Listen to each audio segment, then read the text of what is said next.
Ito nga pala, ang panganay ko, si Haki. At kung naalala nyo ako dati, ay kami yung, at siya din ang ginawa kong first interview ko sa kanya nung 21st birthday and first year anniversary niya.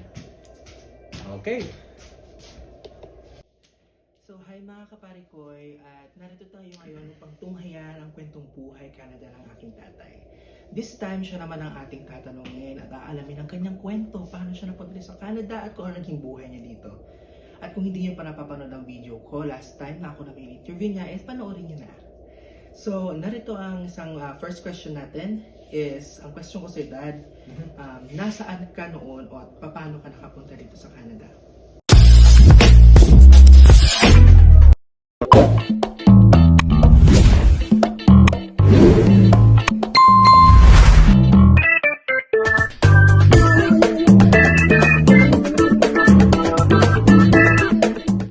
Ito naman ang sagot ko sa tanong ng anak ko.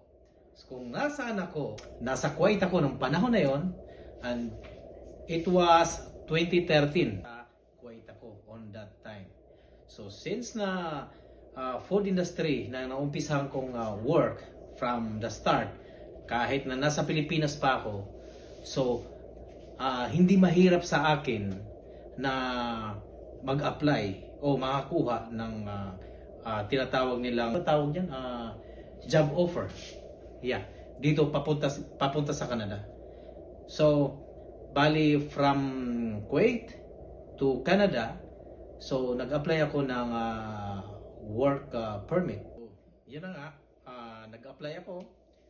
So, nagpasa ako ng mga requirements from the start. Then, hanggang sa nakatanggap ako, after a year, nakatanggap ako ng job offer from Canada.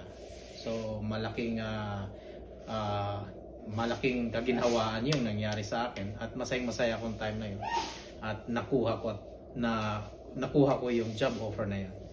Since na approve ka agad, dahil nga, 'di ba, sabi ko nga nasa food industry na kami, so hindi mahirap sa akin ang mag-apply for experience. Napakadali lang sa akin. In the sense na hindi pa ganoon kahirap talaga noon. So, nag-apply ako, nakakuha ko ng LMO pa nung dati, natawag nun. Then, na-approve, then flight na, papunta dito. So, 2013, lumapag ako dito sa Edmonton, Canada. So, nasa Edmonton na talaga ako since before. That's so great. So, next question naman tayo. So, ano-ano ang mga ine-expect mo dito sa Canada? Well, ang unang ini-expect ko, since na galing naman kasi ako at sanay na rin ako sa nakipagsapalaran na nag-iisa, solo, alam mo yun, at sa Middle East ay hindi madali ang buhay din. So kahit ano pang in-expect ko, hindi ako nag-expect na ganun kaganda at ganun kasaya. Basta in-expect ko lang ay makarating at titingnan ko muna kung anong posibleng buhay na meron ako. So madali lang sa akin, o hindi naman natin masasabi sa iba na nahirapan din pumunta dito. Pero since na kami, sabi ko nga, galing kami sa Middle East, sanay kami sa hirap at pakikisama. So pagdating sa trabaho, walang problema din. So hindi mahirap sa akin nung dumating ako dito. Pero may isa sa pinakamahirap na dumating ako dito na naalala ko ay yung dumating ka na hindi mo alam kung yung titirahan mo ay gaano ka katagal o ano nang mangyayari doon sa tinitirahan mo, na paano ka magsusurvive para sa mga bills mo. Yun.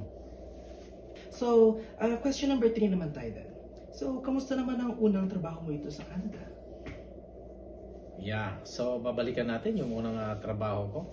So, since na, di ba, napag-usapan na nga nung paglapag ko dito, 2013. So, sanay naman ako sa expectation na mangyayari dito at sa pakipagsapalaran. So sanay na rin ako sa lahat na yan. Pero hindi ko in-expect kung ano ang company na papasukan ko. So ang nangyayari ay napasok ako sa isang maganda at mabait naman na amo na meron ako. At hindi namin in-expect na hanggang 4 months lang pala yung pinasukan ko. So nung dumating ako dito, nag-start, ay within 4 months ay nag-close. So ang tanong, paano na ngayon? paano na ako mabuhay sa mga panahon na yon? Wala na akong work noong time na yon. Oh. So, hindi ko pa pala naikukwento, dagdag ko lang. So, nung dumating pala ako sa airport, nung panahon na yon, ay $100 lang pala ang dala ko. $100 lang ang dala kong pera noong time na yon. Kaso, ang problema ay yung pupuntahan ko na bahay ay paano ngayon yan, baka mamaya hindi aabot. $80 ata yung taxi, naalala ko yung $80 ng taxi. So, ang pinipray ko, nandun pala sa aeroplano, na magkakaroon ako na kasabayan na papunta doon sa area ko na Pilipino din. Which is nagkakatotoo nga. Meron nga isang Pilipina na kasabayan ko, which is papunta din doon sa patutunguhan ko. At nagkataon, at sunwerte na rin, lucky pa din, na nahatid ako doon mismo sa bahay na without any cost. So, wala akong binabayaran, wala akong lahat. So, ang $100 ay nakip ko pa din sa sarili ko. Pero hindi pa dyan nagtatapos. So, ngayon, nung nangyari na yon, so pumasok na ako sa trabaho ko, nag-start na, pero unexpected ang nangyari. Within 4 months, nag-close ang company namin.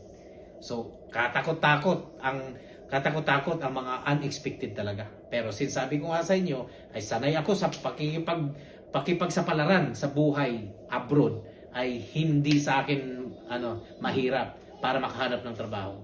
Since na tayo, marami rin tayong kaibigan at maraming naawa din, may isa akong napapasukan. At niyaya lang ako sa kaibigan kong babae na kasama ko dati sa ka-work ko, which is hindi ko alam, napauwi na sa Pilipinas pala. Yun nga.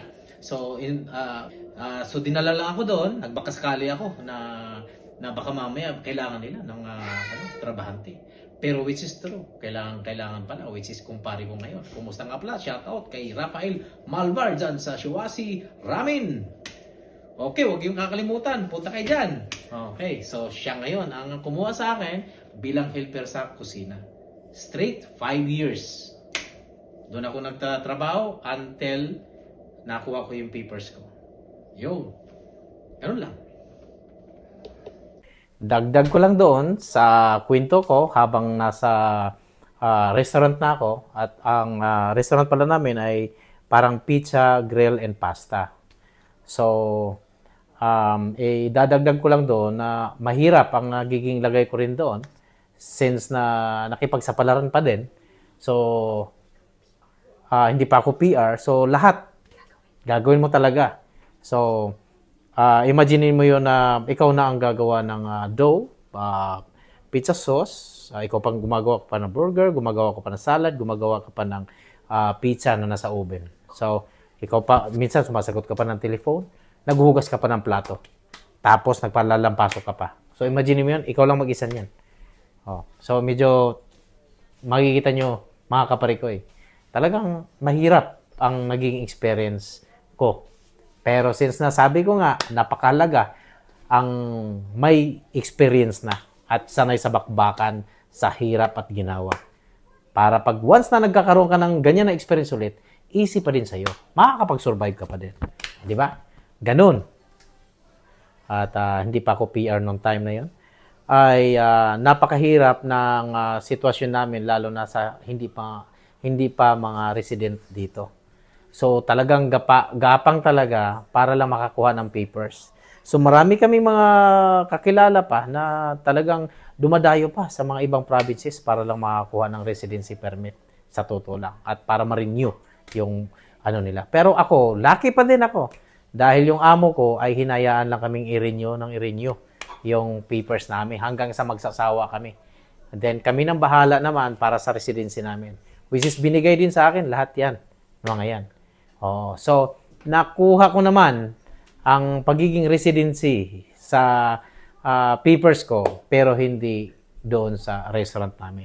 Pero dalawa kasi yung nagiging option, which is yung sa employer ko at saka yung sa side naman na bago ako nag-family dito. Wow, grabe naman palang pinagdaanan ng tatay ko, guys. Grabe. Sobrang dedicated yung talaga maghanap ng trabaho. Dapat yan ang tinutularan, guys. Ganyan.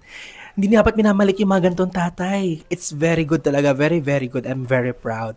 So, ayun. Napakalaga din siyempre dito na magkaroon ng kaibigan kasi minsan maasahan mo din talaga yung mga yun. Which is, Good. True. Yeah. Yeah.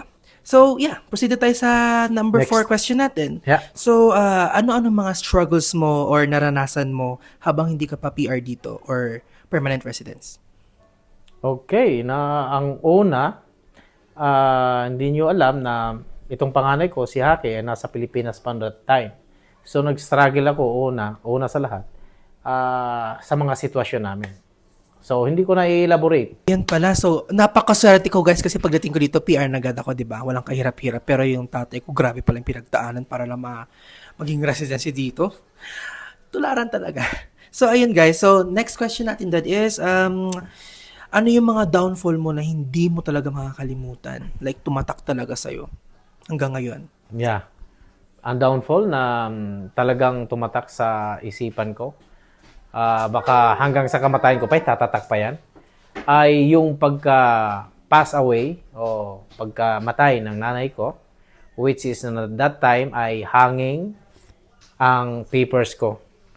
Passport, papers ko ay nasa Canada o IRCC pa that time. So, kumbaga, talagang wala akong magawa. Hindi ako makauwi. Hindi ako makapag-decide dahil nga, paano ko uwi? Kung uwi ka, sigurado hindi ka na makakabalik. So, yun yung pinaka-downfall ko sa buong buhay ko. At doon na rin ang starting, kasi ngayon ay nagkaroon ako ng medication since 2017. Nag-pass away ang nanay ko 2017. So, which is doon din nag-start ang nag-medication na ako ng high blood pressure. So, I was 37 years old kung hindi man ako nagkakamali. 37 siguro, mga ganun. So, yun. Napakaaga ko pang nag-medication. Naalala ko pa lahat ng mga yun.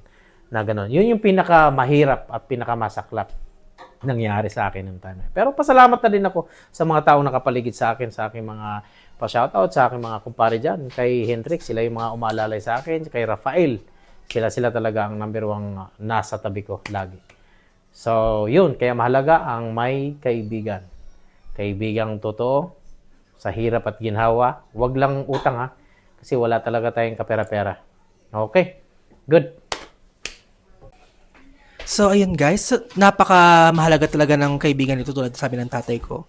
Real friends. But not financially. Kasi sobrang hirap pa talaga kumita ng pera. Tulad ng sinabi ko sa last na interview sa akin. Pag sabing wala. So, ayun po. So, next question, Dad. Gusto ko lang tanungin, sino-sino yung mga tao, aside sa friend mo, nakatulong sa'yo para ma-achieve yung mga bagay na to? Unang-una sa lahat, siyempre, wala akong ibang pasasalamatan dyan, kundi yung aking may bahay, si Mia Ingat. Ay, siya talaga ang nag-sponsor na ma-PR agad-agad on that time. Ayan. Dagdag ko lang kaparikoy, sa 7 years ko dito sa Canada at 7 years na hawak ko pagiging resident permit or permanent resident. Ngayon lang kami nagpa-citizen. Okay, so ngayon ay Canadian citizen na kami at ito na ako ngayon. Buboto na ako ngayong linggo na to. Okay? So, pantay ng lahat, okay? So, ano ang mga may papayo mo sa mga makakapanood ng videos mo? Okay. So, una sa lahat, maraming salamat sa aking mga kaparikoy na tagapagsubaybay sa aking mga videos. Okay, so ang maipapayo ko sa kanila, lalo na sa mga parating pa lang o yung matagal na dito, kailangan dapat malakas ang loob nyo, may tiwala kayo sa sarili, at yung pananampalataya nyo hindi nyo dapat alisin sa sarili nyo dahil yun lang ang makakatulong sa inyo sa oras ng kagipitan. Yan lang ang malalapitan ninyo. At pangalawa, mga kaibigan ninyo. So, kaibigan, lakas na loob, pananampalataya, at sipag. Yan. Hindi dapat mawawala yung sipag. Kasi kung hindi ka masipag, ay hindi rin magtatagumpay ang lahat. Kaya, dito naman sa Canada, dagdag ko lang, ay pabago-bago naman kasi ang rules dito. So, huwag kayong mag-alala sa mga hindi pa na naging PR at naghahanap pa din ng magiging buhay o ano bang magiging mangyayari sa nila. Huwag silang dapat mawalan ng pag-asa. Magtiwala, manalig, huwag mawalan ng pag-asa. Yan ang pinakamahalaga sa lahat. Tudo lang, talagang tawag lang, huwag kayong tumigil sa na mahanap nyo o hanapin nyo yung kung saan na pwedeng magkaroon ng chances. At kung may mga chances man, huwag nyong pababayaan, grab kagad kasi oportunidad yan. Kapag na-loss nyo ang oportunidad sa inyo, ay hindi na babalik ulit sa inyo yan. Kaya pag once na may mga lucky number dyan or may mga oportunidad na alam nyo na pwedeng ikakatulong sa mga papers nyo, ay huwag nyo pababayaan yan. Go lang. So, masasabi ko lang is talagang grab the opportunity lang always. Because minsan lang kasi ang opportunity kapag tinanggihan mo hindi mo na mababalik. So you can grab it back, sabi nila. So basta dedicated ka sa ginagawa mo at porsigido ka, tandaan nyo laging libreng mangarap guys. Walang bayad yan, kahit gano'n pa kataas yan, mangarap ka lang. Follow your dreams, stick on that lang. Ganon. Tapos, advice ko lang sa inyong mga lahat guys, mga kapari ko na kapag napagod kayo, magpahinga lang pero hindi susuko. Laban lang. Tama. Okay. So, okay, maraming salamat mga kaparikoy. Maraming salamat sa inyong pakikinig at pagsubaybay sa aking mga kwentong Buhay Canada. Dito lang sa Buhay Canada! Ayan.